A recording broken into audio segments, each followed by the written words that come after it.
What's going on? It's Wishmaster with the Wysh List. I am in Goodnight, Nashville right now, which is Jelly Roll's bar. I just got to do a food critique with a very special guest, and we both took down a predator.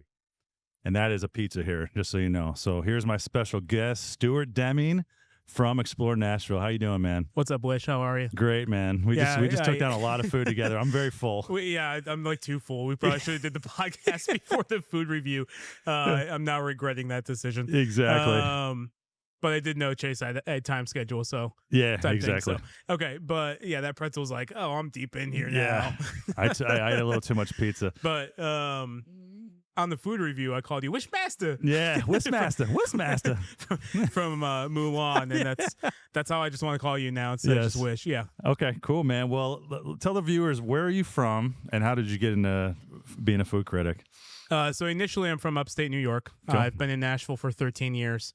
And I've been in the hospitality world for around 20 years. Okay. And I've had the opportunity to give 20,000 people tours of Nashville. So wow. CEOs, couples from around the world. I've done, if you can think of it, I've done it in this city. Food tours, history tours, music tours. I've done the whole gamut there. The brand of XPLR.NASH started around 10 years ago as an idea.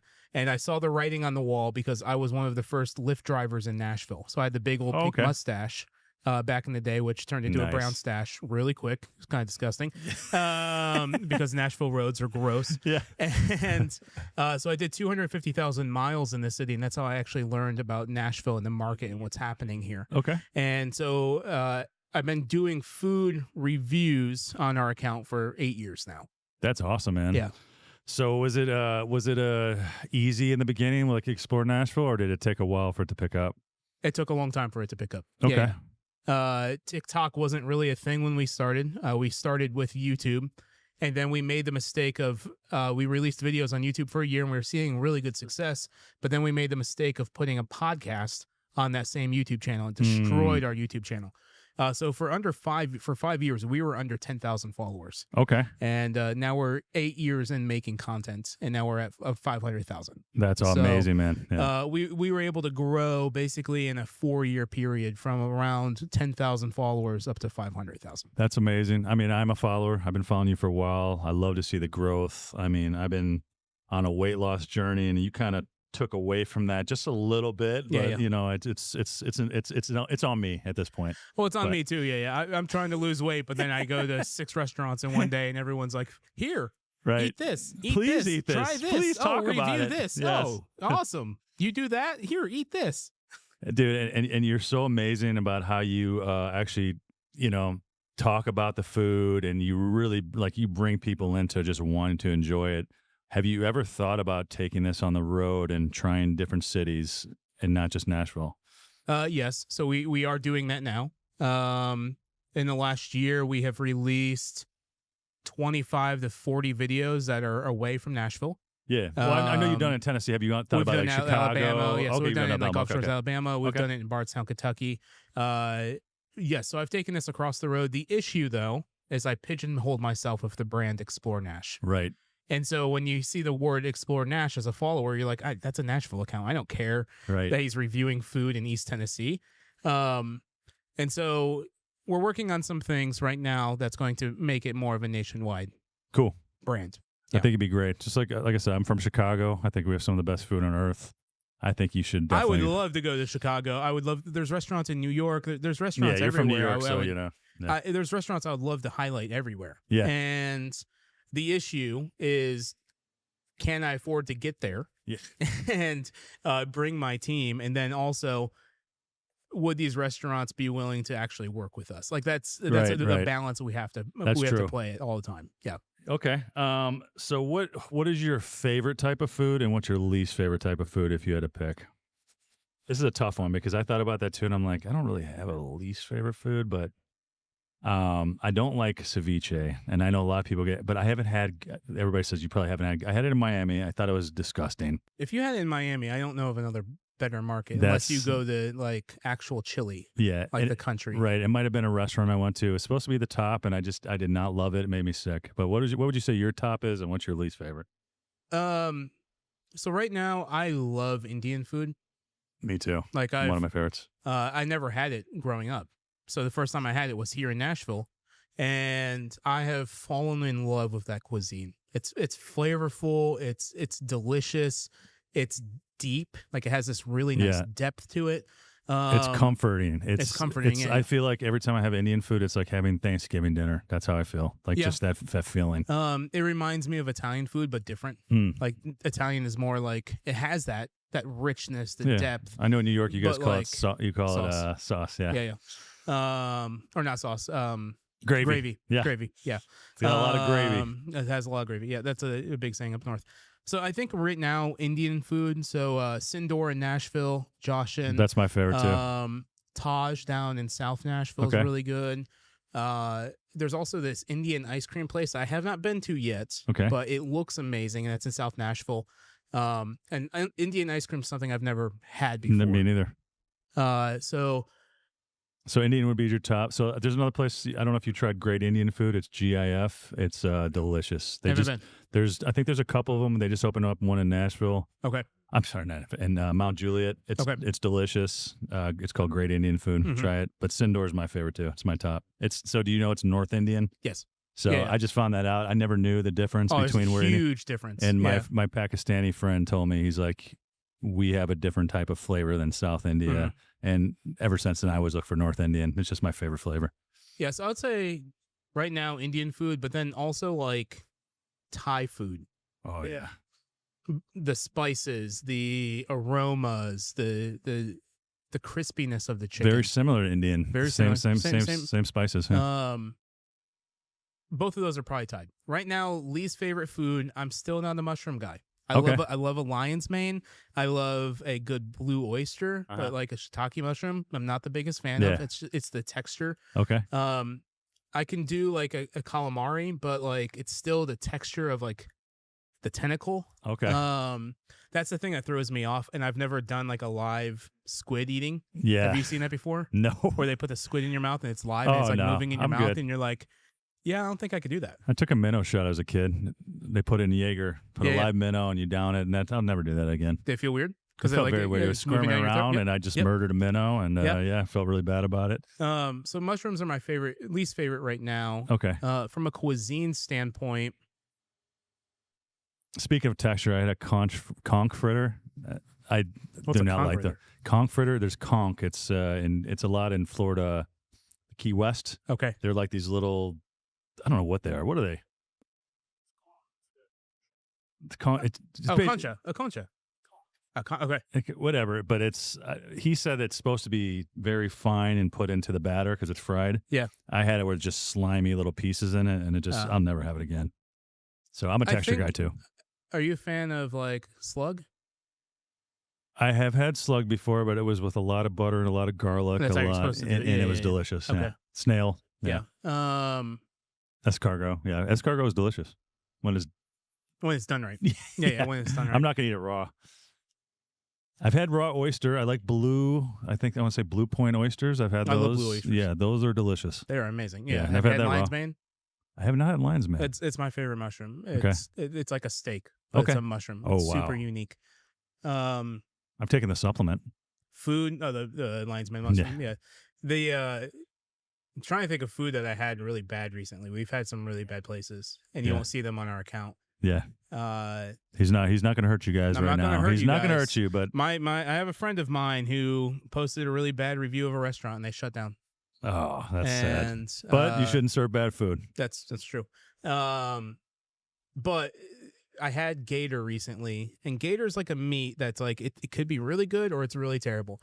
The gator I had recently was awful. It was really chewy, and you're just like, I can't process this. Did you have it in Florida? Because I know they serve No, I had it here in Tennessee. Oh, you had it here in Tennessee? Yeah. I'm sure there's not a lot of gators to pick from, so it might have been shipped in. There's definitely not a lot of gators to pick from. Yeah. Even though Tennessee has had 3 gators in the last 3 years. Oh, really? Yeah, in West Tennessee. So nice. I'm sure somebody had brought it in and just let it get loose. Yeah, they could actually survive in this climate. Yeah. The gator that they found recently over in West Tennessee, this was weeks ago. Oh, wow. As of the recording of this podcast, it was like 9 feet long. Oh, geez. Yeah. So they're coming. They're just like the invasive boars. It just takes them a long time to get up the Mississippi River. Yeah, exactly. So speaking of bad food, what do you say when you're doing a review and you don't like something? What would you skip to the next? Because I noticed you do a few dishes every time just to try different things. Yes, when we're doing a review, Hmm. it's usually 4 or 5 dishes, and Okay. I take bites of everything. If I don't like it, Yoshi knows on my team. He's just like, yeah, we're cutting this. Okay. And we'll never feature that in the video. We have the footage. Yeah, yeah. I have literally hundreds of options that I've tried where I'm like, I don't like this. And I if can't. the whole restaurant's bad, you're just like, we're just I'll not doing pay it. for it. Yeah. And walk out and just say I'm not reviewing you. Okay. Yeah. That's awesome, man. That's So, really respectful. And I'll give them the feedback. I think a thing that a lot of operators Mhm. really love is feedback. Yeah. They want to hear from their audience. They want to hear from people that are eating their food. And I think you noticed it. Like I said, hey, there's Yeah. too much salt. There's a little on too that much salt burger. on that burger. Yeah. And that's my palate. My palate's a very defined palate compared Yeah. to most people. But people want to hear where they're lacking. People Yeah. want to hear where they're failing in their systems. And from an operations standpoint, if they don't know, how can they improve? That's true. And so I will tell every single restaurant and like, hey guys, this happened. Mhm. This is the situation here. Your hostess treated me here, like bad here. This is what happened. And I'll give them a full comprehensive That's review. amazing, man. And I'll say I'm like, this is between us. You can change the things that you want to change. If you don't change, you're not going to improve. If you don't improve, you're not going to make it in this marketplace. Yeah. It's as simple as that. That's great. And that's capitalism. Yeah, I kind of look at you as like, because I'm in the music business, and engineers and producers, we are hired upon our taste. It's what we think sounds good. This is how we see the song sounding. And it's the same way. This is how I taste it. This is how I think it is. And people trust your critiques. Obviously, you're doing so well, so they go try the food. Like, I agree with what he's saying. So that's amazing. And part of the reason we get multiple menu items is because your palate may be different than my palate, Right. and then somebody else's palate's completely different, and they can't taste the different textures or the different flavors that are happening with a chicken. Yeah. Mine's really refined right now, but to the point where I've been eating so much junk over the years, and I'm not just saying people's junk, it's just junk in general. Yeah. That a $250 steak to a McDonald's burger tastes exactly the same to me. And there's even moments where I'm like, I'm not being transparent enough. Yeah. Of like, I don't like this. Yeah. And I have to deal with that consequence Yeah, at yeah. times. Yeah. I get that. Yeah, I've experienced the same thing. You're spending $50, $60 on a steak, and it's like, it tastes I like can make a better Outback. steak in my Tastes like house. Outback. Yeah. And Outback's not a bad steak, actually, for a chain restaurant. Well, and then my mind is like, okay, where are you sourcing this from? So who's your food distribution company? Right. Oh, you're sourcing it from that farm. Yeah. Yeah, I don't like that farm. Yeah. Yeah. It's where McDonald's gets their stuff from. Do they really get it from a farm? Yeah. Well, yeah. 100 million burgers a day? Yeah. Do I they don't really know. get it from a farm? Yeah, McDonald's exactly. lab-grown meat? Right. I Oh, don't know. God, that's so gross. All right, so let's go favorite restaurants in Nashville for certain types of food. So I'm going to start with pizza. What's your top restaurant in Nashville for pizza? Right now in Nashville, 312. Yeah, 312, Chicago. That's my favorite pizza too. All the really, there's a lot of good pizza in Nashville, like Pinky Ring Pizza in Madison. Yep. Great New Tried York it because of you, actually. Il Forno, it's a Neapolitan pizza. Fab Pizza is a great one in Haven't East had that one. Nashville.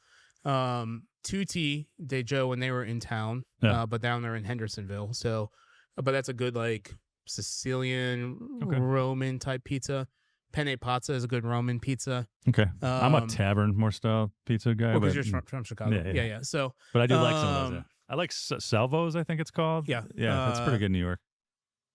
312 is definitely my favorite right now for pizza. It was Joey's House of Pizza before they moved out of town. I used to love Joey's, yeah. But Joey's was hands down my favorite. I think his pizza in brother town. has a similar Manny's, and that closed. That close too? Okay. In the arcade. But now his daughter, Nellie, is doing one in Spring Hill. Okay. And then his son is doing pizza by John Z in Murfreesboro. Oh, cool. Yeah. Have you had, unfortunately, you have to go out of town to get really, really good pie. Yeah. Have you tried Painteros? I've never heard of it. Okay, so Painteros is in Mount Juliet. It's a good spot. They do roasted peppers and onions, and it's they roast them ahead of time. And, that's awesome. And they put it on the amazing. pizza? They put it on the pizza. It's that's awesome. amazing. What about Italian? So these are hard questions. Yeah. It is because you're picking a top, but you are giving other ones too. You're like, well, I like these two. Yeah. I can't give you an answer to this. I have not had Italian food in Tutte de Joe in Hendersonville. Okay. Hands down. What is it called? Tutte de Joe. Okay. Yeah. She's from Sicily. We blew that restaurant up. Had millions of views. They literally had a takeout line for 3 hours for 3 months after. I think our I video actually came saw out. your episode on that one. Yeah. What was your favorite dish? I Don't the remember. cowboy pizza. No, that's at El Forno. Probably the spaghetti. Like everything is delicious there. It's just great. Yeah. They do like angel hair with the cheese wheel. Oh, I love angel hair. They make their. I was just telling you about this. They cook it in the cheese, they right? cook in the cheese. Yeah. I haven't had that yeah. yet. So, they just do everything well, and they make their own pasta, and it's amazing. Yeah. Awesome. Mama Mila's in Colombia. That's probably in my top 3. Okay. Third one, Chef Edgy at El Forno. Okay. Yeah. Cool.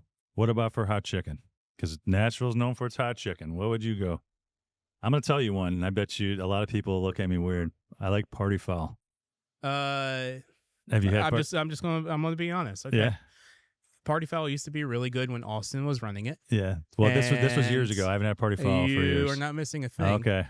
I went to dinner with a friend. Yeah. The chicken was red, and he got sick and was actually hospitalized because of the chicken being undercooked. Yeah, I haven't been there in years, but I usually took people when Party fowl at one time was my favorite hot chicken place in Nashville.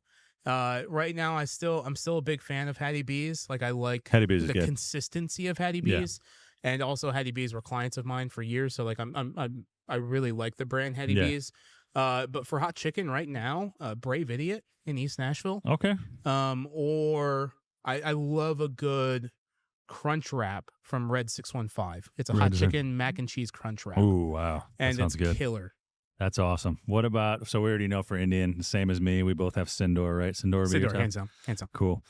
All right. What about Asian? I haven't had, so just real quick, Chicago is like my favorite Chinese food. I mean, our egg rolls I just found out they put peanut butter in there and they put in peanut oil. That's what gives its flavor, which is, it's my favorite. I haven't had good Asian here. What would you suggest if someone wanted Asian in Nashville?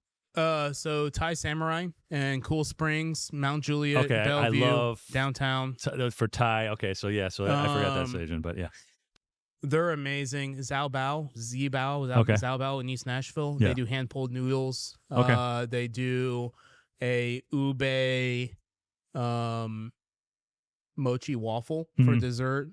Fantastic place. Yeah, so real Korea quick, House. Korea House, I heard, is Shout good. out to Yoshi. It's his favorite. Korea House? Korea House. You should be nunchucking right now while we're talking about Asian food, dude.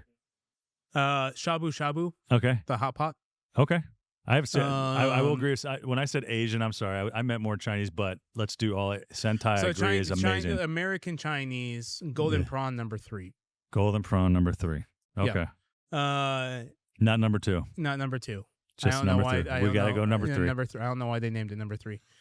Number 3 is a number 2 and a number 1. Yeah. Wow. This is getting wild. Dude, can you please come nunchuck over here for us? Yoshi? All right, let's go to the next one. What about Mediterranean? So this is hard. I just said Mediterranean because there's so many good places. I like Odessa for Turkish food. Have you been to Tash Tea? What's that called? Tash Tea. I haven't had, no. Tash Tea. It's in Antioch. It's a Turkish place. Oh, okay. That's probably one of my favorites. House of Kebab. Okay. On I haven't East had Thompson House of Kebab. Lane. That's by the zoo, right? Close to the zoo? They've been there for 30 years. Okay. And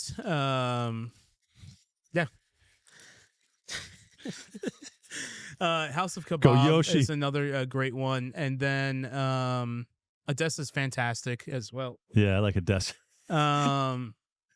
What about for a good gyro? So Chicago. See, I keep bringing up Chicago. I'm sorry, I'm biased, guys, but a good gyro is hard to come by. Nick the Greek. They just opened. They're a California chain. They just opened. Yeah. I've had it in California. It's pretty good. They have one in East Nashville. It's really good.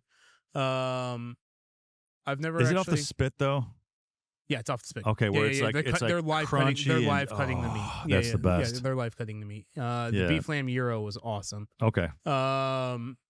Honestly, I think that's the only gyro I've had in town. Okay. What recently. About delis? Gold's Deli in Columbia, Tennessee. Okay.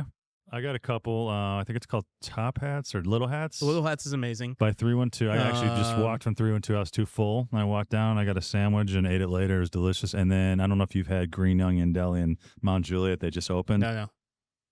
Bro. Okay. We'll have to check it out. Green Onion Deli in Mount Juliet. Craftstone Deli in Mount Juliet is another good one. Okay. Philly cheesesteaks that are What is it like called? chopped. Craftstone Milestone Craft Deli. I'm surprised. I've been here 7 years and never. Yeah, they just opened about a year ago. Okay. It's off of Golden Bear Okay. in Mount Juliet. But it's a true Philly like cheesesteak. He makes his mozzarella in the back. He makes his own cheese whiz. He's doing chopped steak. It's fantastic. Little Hats is amazing. Gold's Deli is amazing.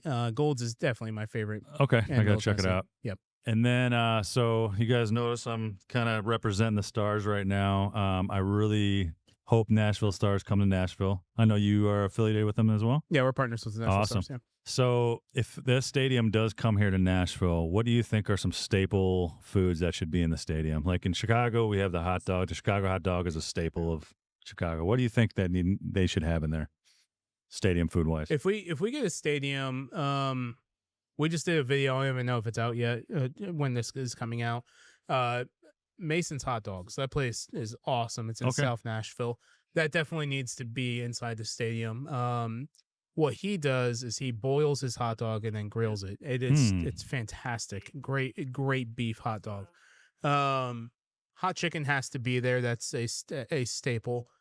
Another Nashville dish is like a meat and three experience. Yeah. Like to historically represent what Nashville was. And that'd be cool at a stadium. It would be really cool. I think it could do really well. So like a good fried chicken option. Yeah. Honestly, Arnold's Country Kitchen inside of a stadium would be amazing. Yeah.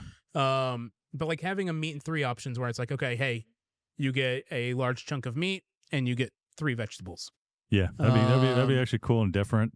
And there's also what's a staple drink here? It's an alcohol drink. It's kind of like a milkshake. It's what is that called? Gosh. It's like chocolatey. I literally know what it is. I can't think of what it's called. I just had one, a Bushwhacker. Bushwhacker. Which was actually stolen from Florida.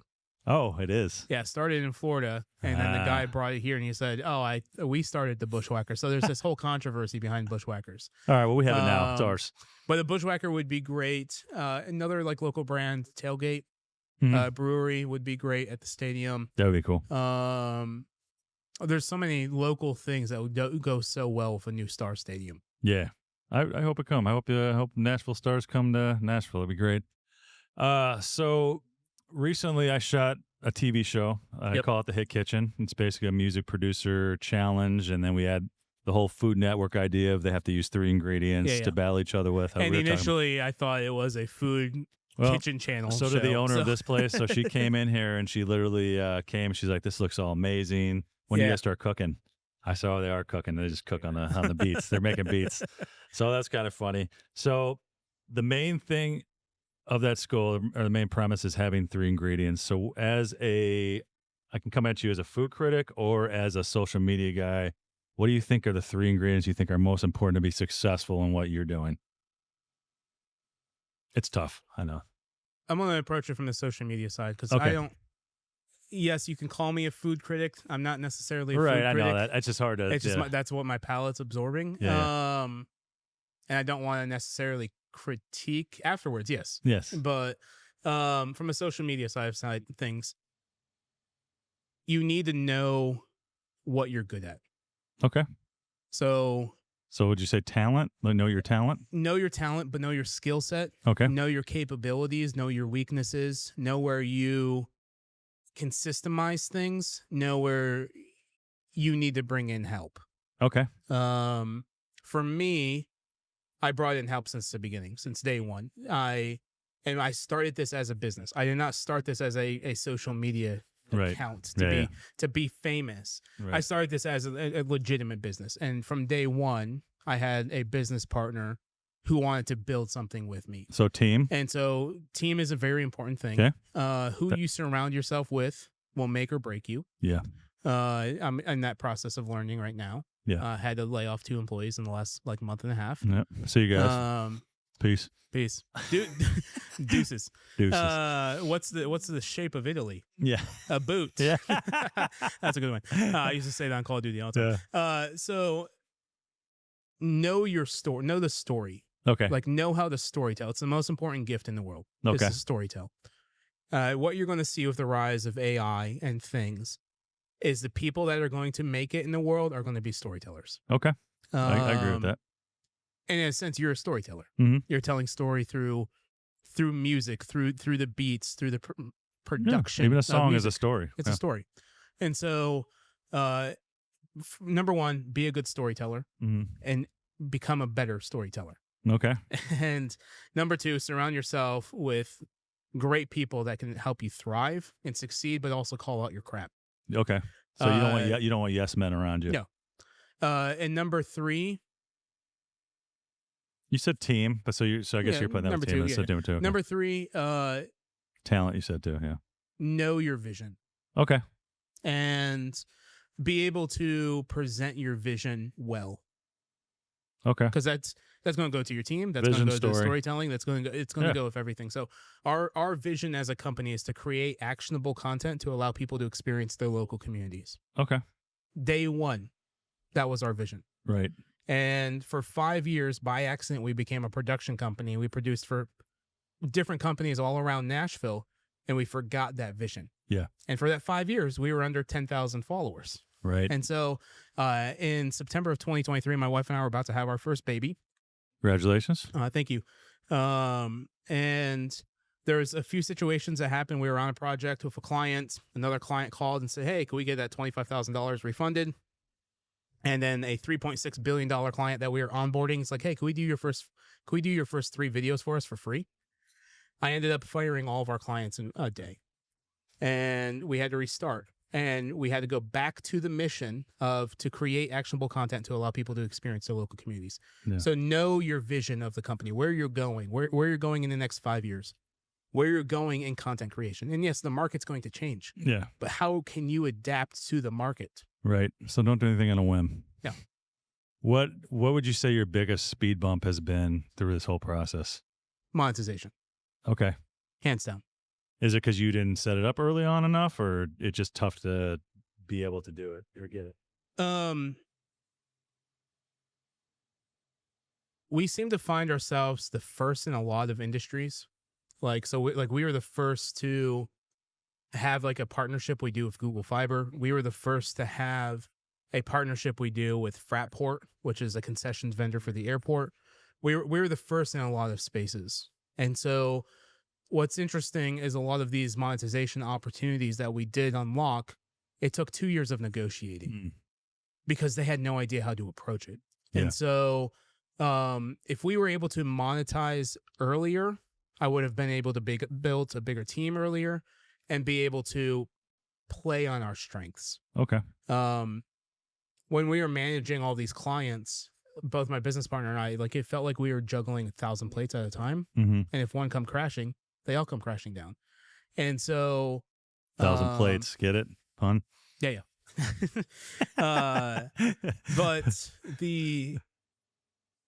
if we were able to actually have, and now we're coming out with a really good, measurable, tangible product for our audience, a lot of them.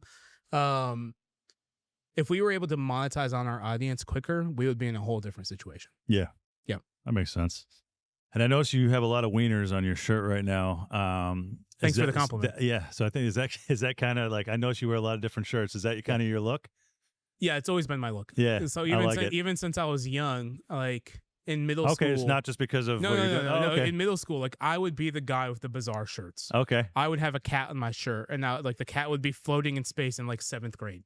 So like that's always been my like style. It's and it helps your brand. It helps me. It does. It catches my attention as soon as I'm scrolling. And that's why I do it. I see a wiener, and I'm like, I gotta see what's going on. It's a here. guerrilla marketing technique. Yeah. Oh, this guy's bold enough to wear wieners around town. Yeah. Oh, this guy's bold enough to wear a Star Wars shirt. Yeah. That's pink, hot pink. Hell yeah, man. And so it's an entire marketing psychological trick. That's exactly why I do. I'm in heaven right now because Star Wars is on Hulu. Even though I could download all this stuff, it's just I just am watching all the Star Wars. What's your favorite right Star Wars? The old school. I'm an older guy, so I like Mark Hamill. Okay. Star Wars. What about you? Number. You're saying okay. So mine would be the one after that. Empire Strikes Back, I think, is 6. Yeah, I can't remember the names. Yeah. Empire Strikes. Yeah. I can't remember all the names. There's too many of them now. Yeah, New Hope is I do like The Mandalorian. Okay, so you like the old school. Oh, I like Mandalorian too. Mandalorian's a lot of fun. Have you seen the new one with the little Yoda? I forgot his name. The movie? Yeah. Grogu. Yeah. Yeah, I haven't seen it yet. Okay. I have 2 young babies. Okay. I don't have time to go to a theater. That's true. Yeah. So what's next for you, man? Like I don't know if you could talk. I know you told me some stuff you got going on, but what's next for you? What are you doing right now? So we're launching an app. Okay. And this app's going to be a curated list of our businesses that we have featured, curated itineraries, and there's a lot more that's coming out publicly about those things. Okay. And it's going to be a very interesting way to explore. And awesome. To the point where my app developer said this just killed Michelin. And my app developer also said this is a combination of 14 of the best travel apps in the world in one. Wow. And so I'm super excited for Fuck it, man. Yeah, man. I've been working amazing. on it for years. I actually developed the entire app on AI. Okay. And I crashed their system over 200 times. Their head of engineer for a vibe coding company came onto an email chain with me and said, I've never seen something built this big and so in depth. To the point where, like, I don't know how much you are in technology, but like, I have an entire constitution for my app. Like, That's we awesome, have an app constitution, and like, I developed so many things, and I brought this to my developer, and he's like, dude, like, this build out would have been a $5 million build out like 2 or 3 years ago. Yeah. You've taken it down significantly, and he's given me a price that if I said no to, I would be stupid. Are you using a few AI apps, like programs for this, or you like use Claude, or I mean, well, I don't know if you want to say what you use. So what we did is his team went through every single line of code. So a human verified every single line of code that AI nice. made. I used a platform called Anything. Okay. It's a vibe coding platform that was way different than what Claude Code is and Claude Cowork. But my primary AI system right now I'm using is Manus. Okay. That's awesome, man. And Facebook acquired that one. Meta acquired that one. But it is a full-blown AI agent systemized thing. It's crazy. So are you selling this, or are you keeping this and putting it out yourself? We're keeping the app. Okay. Cool. Yeah, we're keeping awesome. that. And then we're working on a massive series right now where we take influential people around Nashville and I curate an entire day of exploration for them. Yeah. And it's really fun. I hope I get to join you on this. I would love to. Yeah, so we're working on a lot of really cool things, and then we're actually coming out for our own line of merchandise. Awesome. So we're going to have our own. If you guys want a wiener shirt, you're going to have a wiener shirt very soon. Yeah, we're going to have our own wieners. Yeah. Well, hey man, I want to thank you so much. It was a pleasure. You know, we ate at Good Night Nashville, had some good food together, had some laughs, and man, I appreciate being the podcast. Yeah, dude. Let people know where to find you. You can follow us at XPLR.NASH, XPLR.NASH on any platform. Awesome. Well, thanks, man. Appreciate it, brother.